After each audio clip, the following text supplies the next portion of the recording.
If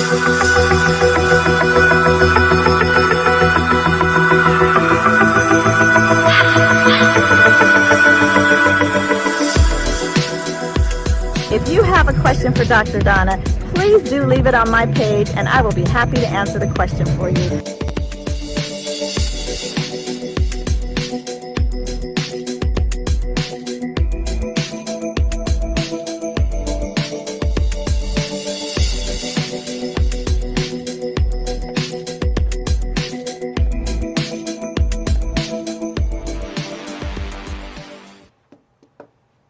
Hi, good evening, everyone. Welcome to another episode of Talking with Dr. Donna. So sorry that we are a little bit late tonight. You know what? It's just the way it's been going this week. It's just been a crazy week.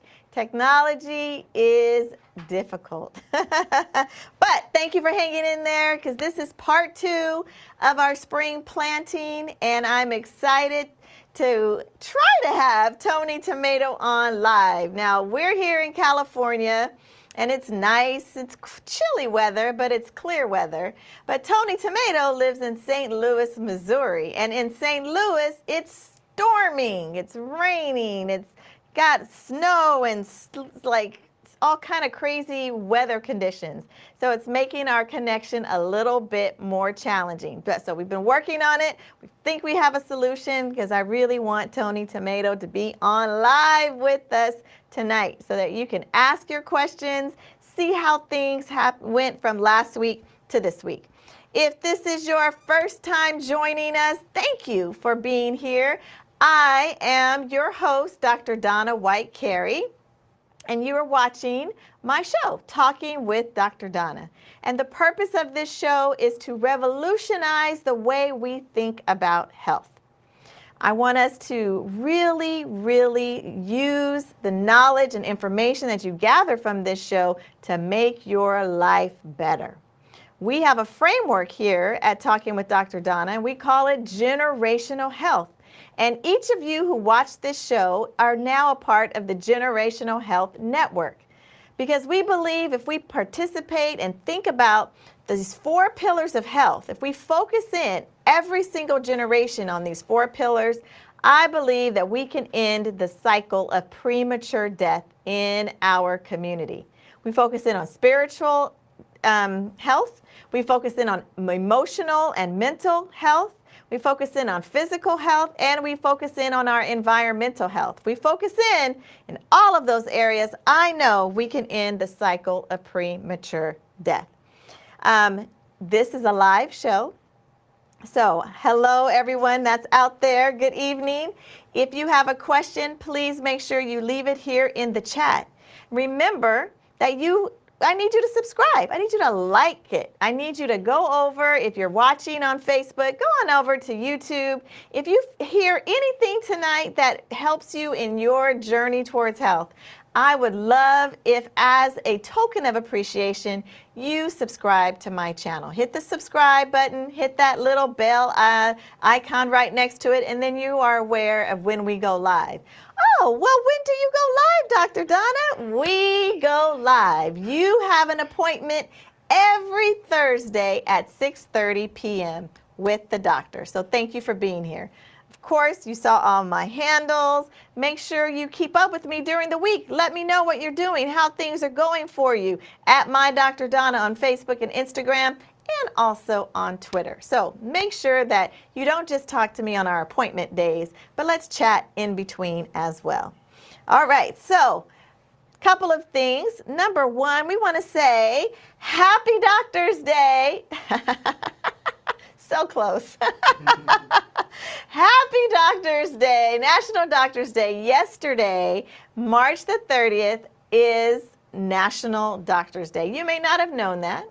So I'm letting you know today on the 31st that you should say thank you to your doctors. Remember, I think your doctors are part of your dream team. So make sure you give a shout out to your doctor and say thank you for taking good care of me. Thank you for answering my questions. Thank you for making sure that I'm healthy. So I want to say to all of my colleagues out there, happy National Doctor's Day. Thank you for what you do. Thank you for being present and being there to help each and every person that you do. So thank you to all of the doctors out there on National Doctors Day. Now that's medical doctors. Maybe there's other doctors that have another day, but March 30th is Medical Doctors Day. So happy Doctors Day. All right, now I want to make sure this is the final day of March. And that means that this closes out our Women's History Month. So happy Women's History Month. And I could not possibly do Women's History Month without giving a shout out to my maternal lineage, okay? So tonight, I am giving honor to two very important women in my life to shout out for Women's History Month. First, I'm going to give a shout out to my maternal grandmother, Cloeva Parker. There she is. Ain't she sharp? Now you know where Dr. Donna gets it from. This is my maternal grandmother, who was a missionary. And which is quite funny when I think about it, because I remember growing up and going to visit her in Sacramento, and she had a radio show at 6 o'clock in the morning on Saturday morning. And so my big brother Tyrone and I would share her couch, in the living room. And so we would sleep in the living room, and my grandmother would be up at 6 o'clock in the morning shouting hallelujah, thank you Jesus, on her radio show. And we would be so mad because it's Saturday morning and we're like, why is she awake? Yelling. But thinking about, wow, back then my grandmother having her own show, and here I am fast forwarding today with my own show. My grandmother, there you can see she was sighted, but she had diabetes, and her diabetes became so advanced she didn't actually know that she was a diabetic until one day she started to get on a bus and couldn't see. She lost her sight because of diabetes. But what is amazing about her is that she continued to cook. I mean, she could fry chicken like the best with the best of them. And she continued to do her work. She never allowed her blindness to stop her. She persevered. She did everything. She went everywhere, and nothing stopped her. And I think that is passed down. My can-do spirit was passed down to my mom, which then passed it down to me, starting with my grandmother, who, by the way, shares a birthday with my son. They're born on the same day, September 29th. So the second woman I want to give a shout out to for Women's History Month, you guys bear with me today. I know we're going to get to Tony Tomato, but I wanted to just give these shout outs. Women's History Month is to my mother. Oh, look at Tony Tomato. That's my mother, my brother Tony, and my brother Tyrone, and that's me, the little baby, right there on her lap. I want to shout out my mom, Donna Mae Scott White, who is a fierce, God-fearing woman who was amazing, who really taught us that there is nothing that we can't do. If we put our minds to it, we can do it. She did not allow us to have I can't in our spirits. And so if you talk to me or my brothers, there is no I can't. That is not a part of our vocabulary. And that spirit definitely comes from my mom. My father passed away when I was like 4 years old. My mom never remarried. She raised my two brothers and myself. And I think we turned out pretty good. So I want to make sure to give a Women's History Month shout out to my maternal grandmother, Cloeva Parker, and to my mother, Donna Mae Scott White. May they both rest in peace. I love you. Thank you for being such strong women that you created another strong woman. And I hope to continue that legacy with my daughter and continuing on. All right, so thank you for bearing with me to allow me to celebrate Women's History Month. I hope that this month you have been celebrating women who have been important to you, whether they were your mentors, whether they were your family members, that you just celebrated a woman this month. So that's it for Women's History Month. All right? So let's get to our show because I know you guys are all out there. I see y'all. I see y'all. You're waiting for Tony Tomato. Are we going to be good? We're going to try it. We're going to try it. So last week we did planting part 1. And Tony Tomato told us what to go buy, what things we needed to do, how we needed to prepare to plant things for the spring. Now, I'm hoping that you had an opportunity to go out and try your hand on some planting so that you can try to ask some questions to Tony Tomato today to help you get these things planted and to sort of maybe troubleshoot some things that might have gone wrong for you during this week. So without further ado, now remember, we're going to do a little bit of a makeshift here because it's storming and we're hoping that his internet connection holds up. So let's see, let's bring on Tony Tomato. Are you there? Yes, I am. Woo! We did it. Can you guys hear him out there? Somebody give me a thumbs up. Let me know if you can hear him. Okay, I'm going to drop the one line, Donna. Okay.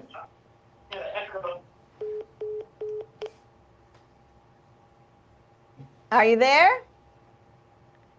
Say something. Oh, we dropped you. We dropped your volume, your sound. You can hear. Can you hear him now? No. I think these are old thumbs up. Yes, there's a little feedback. Okay. Tony Tomato, you have to call in again. Call my phone. I think if you mute the line. Okay, so let's review a little bit. So if now no one can hear you. Okay. So I want to review just a little bit while we're getting Tony reconnected. I hear you. Everybody's out there can't hear him. It's, you know, technology is great and then it's not so great. So bear with us. I hear you, and your phone is connected. Can you hear me? Yeah. Yes, Yes, we can hear you. Okay. Tomato, 2 tomatoes. I think maybe if you mute. He's going to have to turn off his your stream on his end. Oh, okay. Okay, can you guys tell him say something? Tell him to mute the stream. All right, can't hear him. All right, so I want just to go back. Last week, Donnell, can you put up the slide? We talked a couple of things about microgreens, right? We talked about how to plant microgreens. We talked about, he showed the 3 black containers of how you fill it with dirt, lay out the seeds, and then that's how you're starting. We've talked a little bit about how to grow in large planters, right? Instead of filling that entire planter with a bunch of dirt, instead you put some water bottles at the bottom that will help to fill the containers, and then you add some dirt, and then you add your soil, and then you add your seeds, right? So anybody try that last week? Let's see. Did anyone go out to get those materials? Let me see you in the chat if you got those materials last week. No. Okay. No one's responding. All right. While we attempt to get Tony Tomato up, Brother Elwood, can you switch to do the need to know slides? Let's do what we need to know for this week. Okay. All right. Someone got the soil and the seeds, but not the containers. So Donnell, we're going to do the need to knows. Okay. Okay? And then we're going to get Tony Tomato. Don't fret. Don't worry. We're going to work it out because we got really smart people working back here. But in the meantime, let's talk about what you need to know for this week. This is really important. This is Dr. Donna's need to know. I want you to take note of these things. Number 1, you may or may not have heard that booster shots have been approved again. So the FDA authorized a second booster of either Pfizer or Moderna. But they didn't authorize it for everyone, and The reason that they authorized it in the first place is because during the Omicron surge, we recognized that if you were vaccinated, you were 21 times less likely to die than if you didn't have the vaccine at all, okay? And you were 7 times less likely to be hospitalized than if you didn't have the vaccine at all. So we saw, because of the low rates of death and the lower rates of hospitalizations in the vaccinated versus the unvaccinated, that the protection worked. The protection are our vaccines. What they've also determined is that these vaccines, these boosters, are somewhere between 4 to 6 months in terms of their ability to really protect you maximally. Not at all, but just maximally. And so here we are out from having our first booster, and we are at this moment where the FDA says, okay, if you are immunocompromised, that means if you have an immune disorder, or it's not, your immune system is not working as well as someone who doesn't have an immune issue, right? And that immune issue can be from disease, or it could be from medications that you're taking. So if you are in the category of being immunocompromised, then you have been approved to get this second booster. Also, if you are over 50, yay! If you're over 50, you also have been authorized to get a booster. And why these two populations, over 50 or immune compromised, is because we're at higher risk of developing disease, and if you get COVID, from getting really sick from COVID. So where are we going with these boosters? How many booster shots are we going to need? How often are we going to need them? And for how long are we going to need them? And I know you're probably asking all of those questions, and unfortunately, we don't have the answer. So I can't tell you if we're going to need a third booster or a fourth booster or a fifth booster. I can tell you that making sure that you are optimally protected has been saving lives and saving you from hospitalization.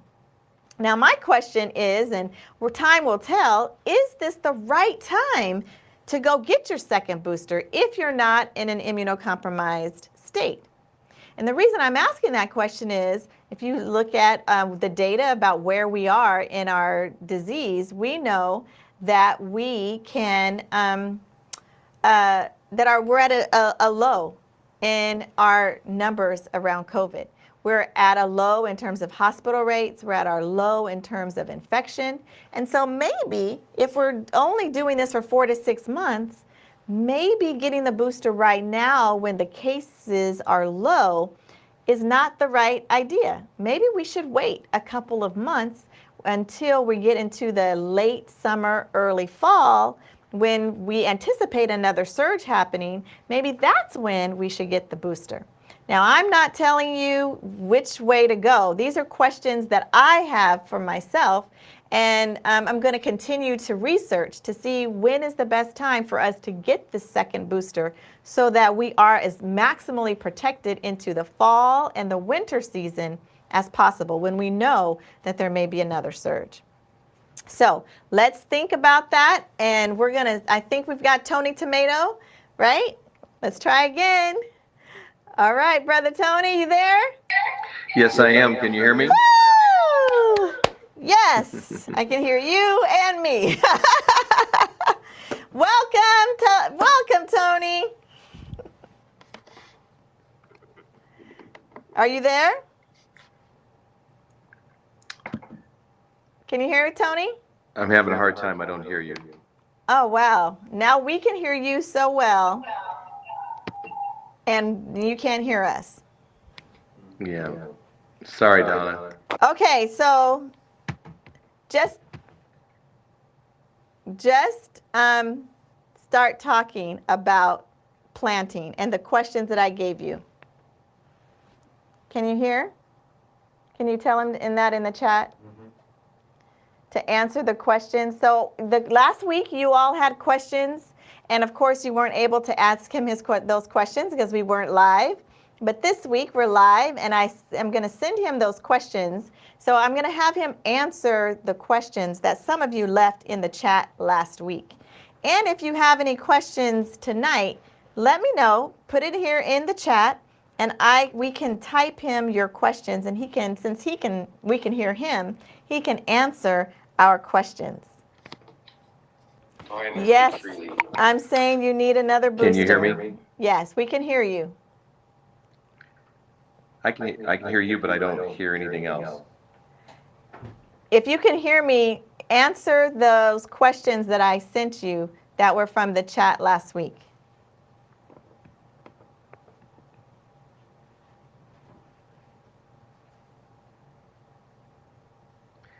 I don't hear it. Can you hear me, Donna? Shake your head if you can. Oh. I can hear you. I cannot hear you, so I'm Check, sorry. check. That's okay. Oh, you can't hear me. Check the chat.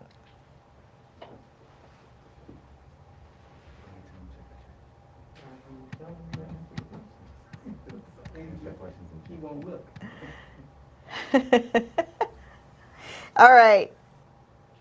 Let's do our second need to know, and let's get him to answer those questions. Okay. Our second need to know, what you need to know this week. So there have, in this pandemic, a couple of things have happened. You know that we've had many deaths from coronavirus. And what those deaths have done, though, is to leave a number of our children orphaned. There are over 200,000 children, most of them under the age of 13, who have lost a caregiver during the pandemic. That's over 200,000 of our children who now, in addition to dealing with the pandemic and dealing with the issues associated with the actual health of the pandemic, are now also attempting to take care of themselves or older kids trying to take care of younger kids. And the reason that I'm bringing this up is because as we move into our new normal, I want you to think about these children. And I want you to think about your community, and I want you to look around, and I want you to pay attention to see if there is a family around you who may have lost a caregiver. And I want you to think about how you can assist that family in any way possible, because it is devastating to have lost a loved one, but particularly as a child, to have lost a loved one. And we're a part of a network, right? We are a generational health network. That means that we are going to connect and help each other. So I'm encouraging you, as you are going back to your normal, that you pay attention to communities around you and to people around you, and hope that you are able to provide some sort of support to a family who may have lost a caregiver, and now the children are grappling with that loss plus the loss of that loved one. Okay? I know, it's really sad. My team wants me to try again. So let's try again to see if we can get Tony Tomato. Am I back, Donna? Can you hear me? Yes, can you hear me? Yes. You can hear me? We've got it. Okay. All right. Woohoo! All right, yay, team! I can barely hear you though. Okay. All right, Okay. So you have to speak up. Okay. Okay, so Tony, I sent you questions from the chat from last week. Yes, you did. Okay. Would you repeat them to me, please? Okay. So, Donnell, can I have my phone? I don't remember them. The first question was the difference between I lost you. You disappeared. Oh, no. Hydroponics, can you hear me? Calling back in. We got action. We had it, folks. All right. repeat the question, please. So the question was, what's the difference between hydroponics and soil? Can you hear me? Okay. Can you hear me? Yes. Okay. Hydroponics and soil. Okay. The difference. Yeah, so hydroponic basically is you're using water. There's a continual flow of water to the plants. The medium that I showed you was based with soil. There are some different types of mats. Matter of fact, if you can envision one of the old school swamp coolers that has this really matty material, that's really what the hydroponic is really about. And so it's just what I have found, especially with growing microgreens, if you have the full hydroponic setup, you will have some success, but they just continually have to have water that's coming to them. The soil, I like it because you saturate the soil once, you come back and check it in a couple of days, and if you need to add more water to it, you do so. If not, go ahead. So if you're, I mean, there's other people that do really good with hydroponic towers.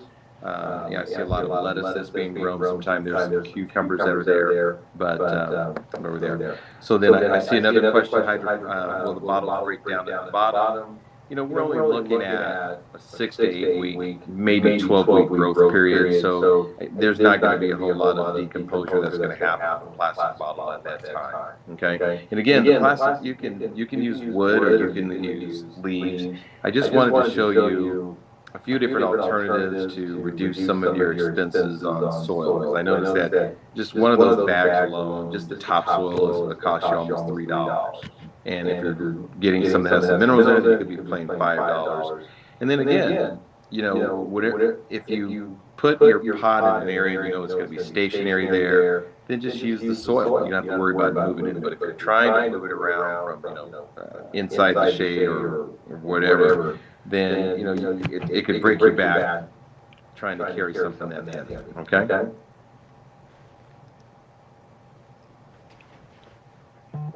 All right, there's another question I just sent to you from the chat. Question is, can you use something other than black trays to grow seeds? Absolutely.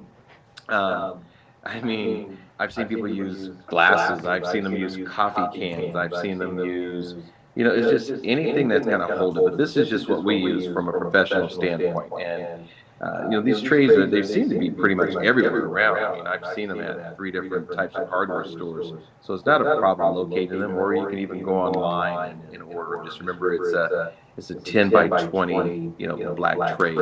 And again, the key thing to remember there is that you need 2 trays, one tray that has perforated holes in it so that the water seeps out and it doesn't, so that your seeds just aren't sitting there in a bed of water like a lake. Otherwise, they'll drown. Okay? Okay. Keep your questions coming. When I use rocks, the plants die. The rocks are bad. No, they're not bad because it's, the rocks basically are like it's a filter for you, basically, is what happens on that. The challenge with the rocks is that they're heavy. Okay?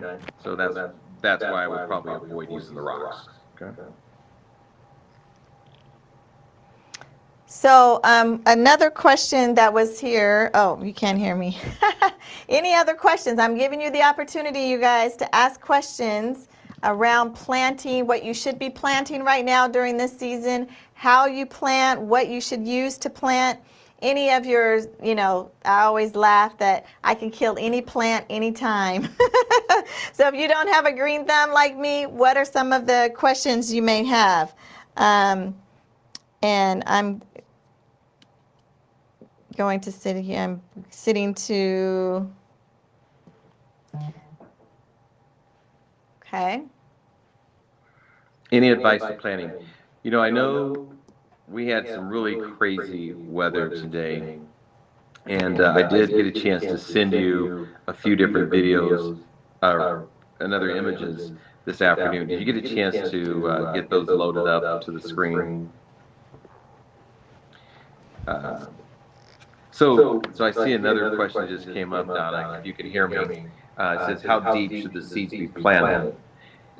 Surprisingly enough, you just basically take a look at the seed, and usually no more than 2 to 3 inches is required. I mean, when I say inches, just 2 to 3 size of the actual seed is all you use for a depth. Okay, like those sunflower seeds that you're looking at in that video, I just laid them right on top of the dirt. And then I just took a really light layer and just coated the sunflower seeds with it, and that's all you need. Just as long as some dirt is touching them.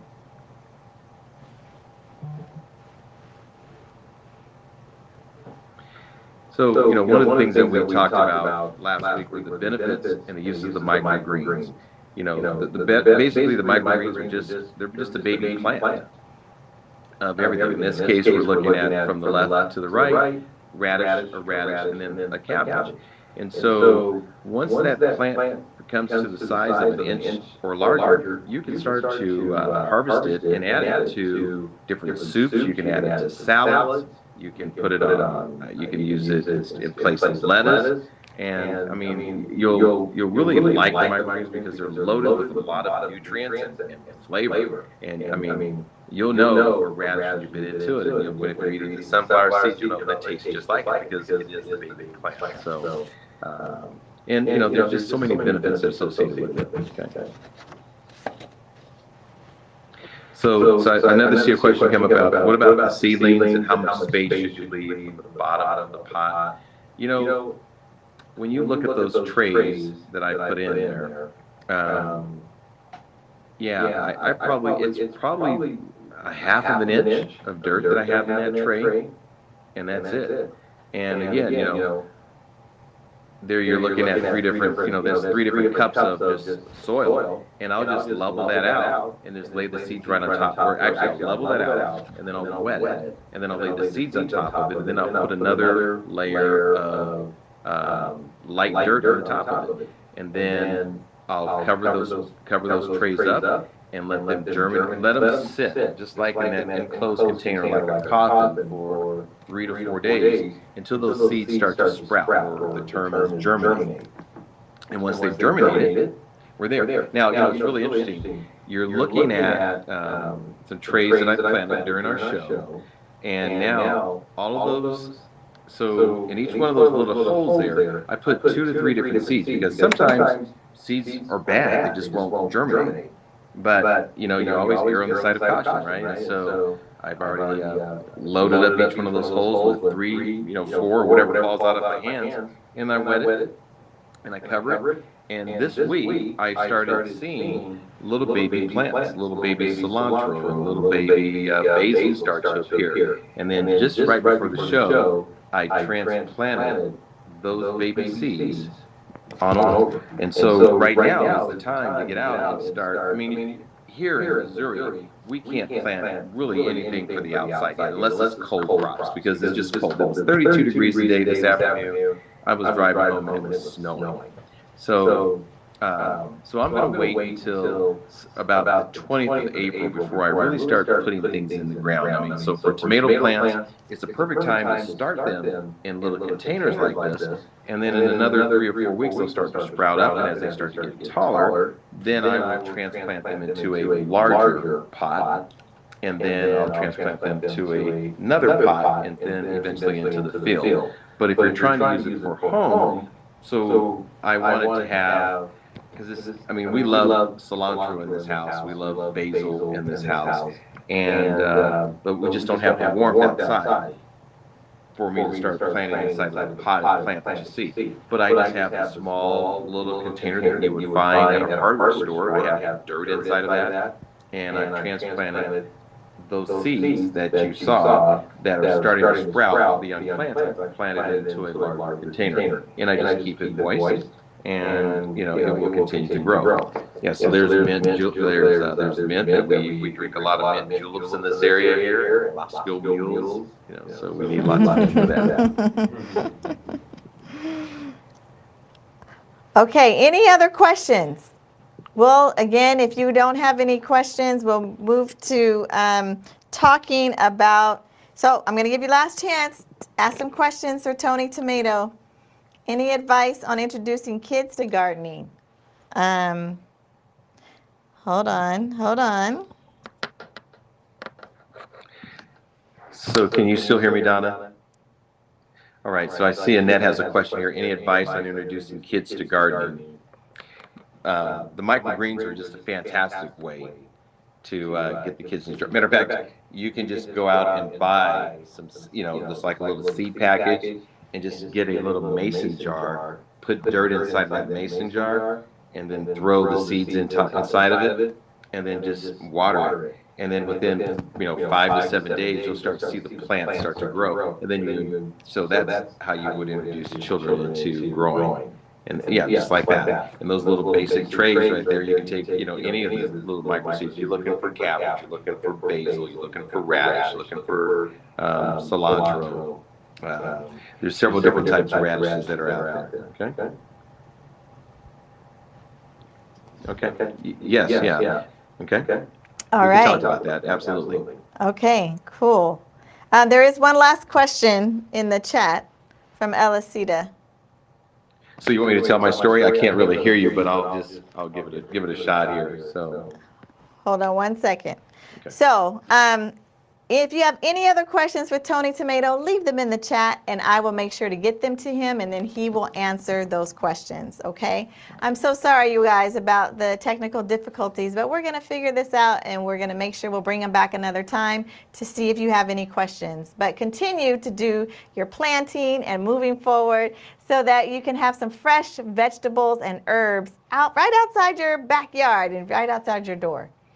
So let's talk about the other thing. This month, March is a busy month. It's Colorectal Cancer Awareness Month. And we've been talking about colorectal cancer. And the reason we've been talking about it is because the number 2 cause of death across genders, across races is cancer, right? Number 1, heart disease, right? Aunt Bella won that question last week. Number 2, cancer. Of cancers, colorectal cancer is the 3rd leading cause of death from cancer. So this month, we've been talking about what's your screening, why you should go get screening, what you should do to get screened. We've participated in our colorectal cancer colon that we had out here last week. We've been talking about fit tests and screenings. And we've been talking about making sure that people know what they're supposed to be doing. So if you haven't watched our episodes, I encourage you to watch the episode with Dr. Ralph Peterson, where we talked about screenings for colorectal cancer, and then my guest, Dr. Kim Rhodes, who also talked about, who's an ex-colorectal cancer surgeon, who talked about screening and questions to ask when you're going into surgery, should you be diagnosed, and more importantly, this campaign that she currently has about colorectal cancer being preventable, being treatable, and being beatable. So as you know, last week, if you could bring Tony Tomato back, last week Tony Tomato wasn't able to be live because he had his colonoscopy. And so I wanted to just bring him on as a man because we often hear it about females. But I want to bring Tony Tomato back to talk about his experience with the colonoscopy and the findings. So go ahead, Tony Tomato. yeah, so as you have been promoting, this month is the month that we need to get our colonoscopies or colonoscopies. And 10 years ago, I did have my first one, and I didn't have any problems at all. I walked right in, after you go through the process of getting prepped up for it. And then with this trip, I walked in thinking that everything was going to be fine. I think I have a pretty healthy diet and everything. And, you go in, they put you to sleep. It's a nice, restful sleep. And then next thing you know, you're back in the room and they're waking you up. And then the doctor comes in and he says, oh, by the way, I just want to let you know that you had 2 polyps that we had to remove. One was 28 millimeters. And, he said, it had a 40% chance of it being cancerous. And that was just really mind-blowing. And, when I talked to Donna last Thursday about this, during the show, it didn't really hit me until later that evening that wow, just think, if I did not make that time and go through the prep to get checked out, we might be having a different conversation in 3 years, because I changed that scheduled colonoscopy 3 times during the last year. I was actually scheduled back in October, and here it is in April or March when I finally got it done. So since that day, all I've been talking to every male or person that I run into is that, have you been screened? This is something that can save your life. And I'm glad I listened to what my sister has told me, and I'm glad everything has worked out great. And what was really strange is that this surgery is just so, it's not a problem at all. It's just a matter of just going through the prep. And then once it's done, just be able to catch it, and to know that, hey, we did something that was preventative, and we potentially caught something that could have really got away, and we'd be having a different story that we're talking about. So for all of you out there that are over the age of 35, get screened, get the fit screening, get that test, and save your life. Or as the doctor would say, save your butt. Exactly. Thank you, Tony. And so I want you to amplify this. Amplify it. You guys come and you watch every week, you get information, and this week, starting today, we're going to talk about what I want you to go out and amplify. Donnell, can you put the amplify up? 3 years. Yeah, I want you to amplify this message, okay? This message is, I want you to think about the people in your life who are over the age of 45.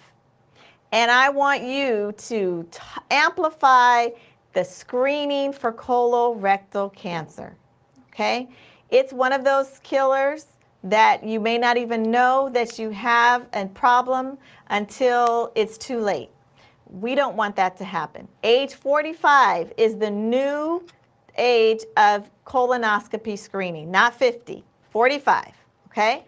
So if you don't have any 45-year-olds, I want you to start banging on their doors, calling them, texting them, whatever you need to do to tell them it's time for them to get screened, because we want to make sure that we don't have any deaths from a treatable, beatable, and preventable disease. Okay?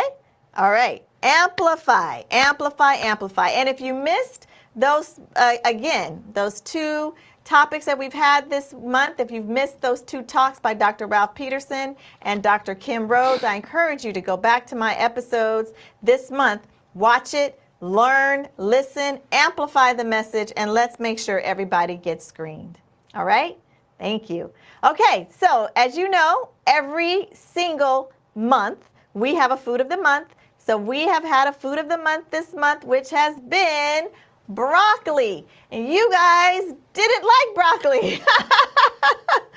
So give me some suggestions of what foods you'd like to know more about, you'd like to incorporate in your diet, and let's get it out there. We had so many different ways in which we can have broccoli.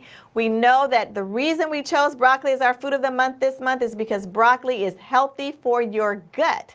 And for Colorectal Cancer Awareness Month, we want you to eat foods that are going to be healthy for your gut. That's broccoli. So I want you all to let me know, what do you want to have as our food of the month? Give me some interesting food ideas that maybe not everybody is eating, so that we can get it out, let people try some new foods to incorporate in your diet. Again, it's not just to eat for this month, but to incorporate it in your diet. So next week, we're going to come back with the new food of the month, and I'm praying and hoping that you continue to incorporate all the foods we've had previously, and then start to incorporate our new food for the month of April. Thank you, Melanie. You like broccoli. Good. All right. Well, that ends another episode of Talking with Dr. Donna. Thank you for hanging in there with all of our technological difficulties. Thank you, Tony Tomato, for coming on, even in the midst of a storm in St. Louis. We really appreciate it. I hope that you guys are out there going to be planting and trying to plant this month. And, you know, I'm going to be out there, and I know my family's going to be like, oh, here she goes again. She's going to go kill some more plants. But I swear, this time I'm going to do it. I'm going to be better. Again, you have an appointment with your doctor, the doctor, every Thursday at 6:30 p.m. Make sure if you have not already subscribed that you subscribe to my YouTube channel and hit that bell icon so that you know when we go live. Thank you again. Remember, we are part of a generational health network. That means that I need you to pay attention to not just your generation, but to every generation around you, focusing on our 4 pillars of health. If you have not already had your vaccine, we have a vaccine clinic here at True-Vine Ministries tomorrow from 12 to 4 p.m. We will be doing your original doses if you've never been vaccinated. And we will be able to give booster shots. So if you are in that category that we talked about, immunocompromised or over the age of 50 and you want to get your second booster, come on down tomorrow from 12 to 4. You're able to get the vaccine here at 896 Isabella Street in Oakland. All right. Also, in terms of our mental health, right, that's one of our 4 pillars, mental health. We had a really significant, scary, traumatic event that occurred right outside of the studio, right outside of the church earlier this week, and it was extremely traumatic. There was a shootout driving down this street. Anyone could have been outside. It was in the middle of the day, around 1 in the afternoon, and 2 cars driving down the street shooting at each other. Very traumatic for the community, for the people who work around here, for the people who live around here. And so we're offering some grief support. So Monday and Tuesday from 9 a.m. to 5 p.m. on Monday and Tuesday, you can come, drop in, no appointment necessary. If you'd like to speak to a counselor around feeling anxious and being stressed about witnessing the shootout, hearing about the shootout, seeing the shootout, and maybe not just the one here in West Oakland, maybe in your community, in your neighborhood. So this is an important opportunity for you to come and start that process of getting some help and working through your trauma and your anxiety. Here, Monday and Tuesday from 9 a.m. to 5 p.m., okay? Take care of yourself, take care of your family. No shame in needing someone to talk to, okay? Let's take care of each other. We are all in this together. Until we see each other again next week, take care of yourselves. Love you guys.